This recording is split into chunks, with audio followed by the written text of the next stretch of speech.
I think what we need to spend our energy on is to get solution to the problems bedeviling this country, which is largely economic challenge. And where do we start from? We start from the Azimio Brigade. Please, can you give us a conducive environment to build the country? Stop inciting Kenyans and stop sensationalizing issues. Let every Kenyan join President Ruto in hard work of rebuilding this country.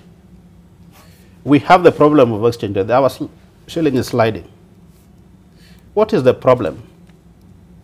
Number one, the problem is that our balance of trade is at a deficit.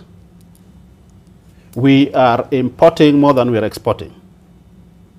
That drains our dollars. And that is not something that should be happening, because historically, Kenya as a country has had balance of payment, surplus, and at equilibrium.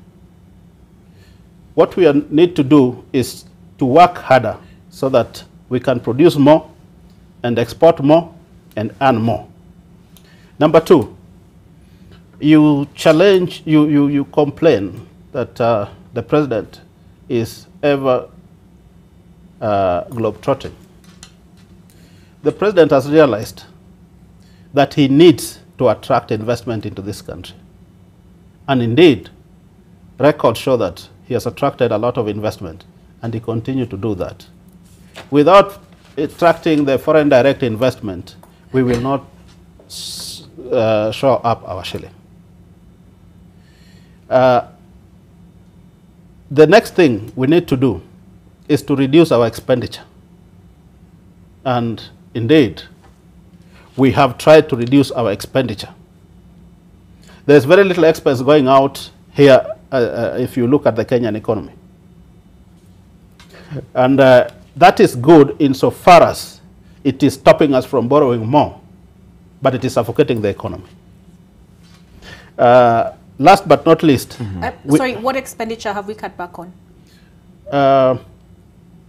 There's a lot of capital expenditure cutting that has taken place. Okay. And I know what you are targeting. You want to say that President Ruto just came from Germany the other day. Yes. And I thought there was return on investment. What he spent there wasn't an expenditure, it was an investment, and there's return on that investment.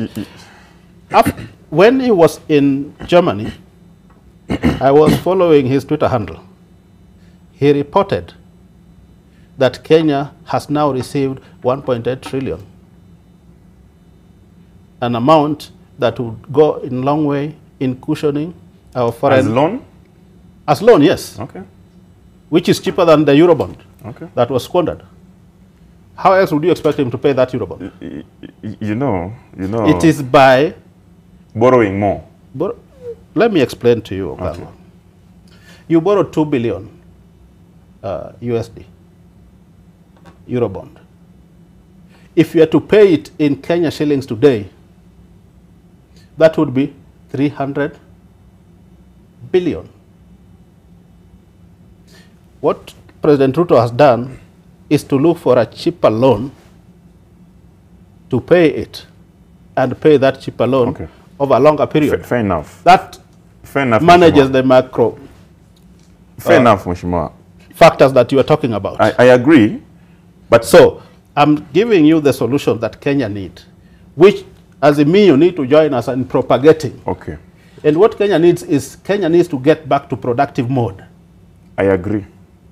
I agree with you. Both sides of the divide. However, Mheshimiwa, Azimio and Kenya Kwanza. where we don't agree, that's why there are talks. Yes.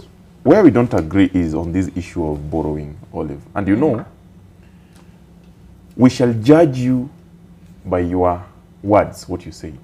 When they were campaigning, I'm not sure if Honorable Ogindo was with them when they were campaigning. Maybe he joined this bus much later.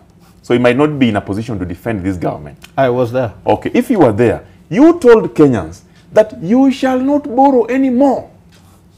Particularly foreign debts. You will not want to get involved in the foreign debts.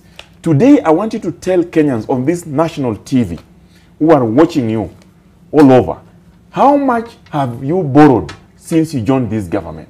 How much have you borrowed? Close to 1.something trillion. They have borrowed. Yes. Never mind that money, Kenyans have not transformed. The Mama Mboga has not seen the effect. The Boda Boda has not seen the effect. The Mtu wa Mkokoteni has not seen the effect. Number two, they told us the answer is simple. that there is we are borrowing to clean the mismanagement that took place. And also some of this money comes in tranches. Yeah. But my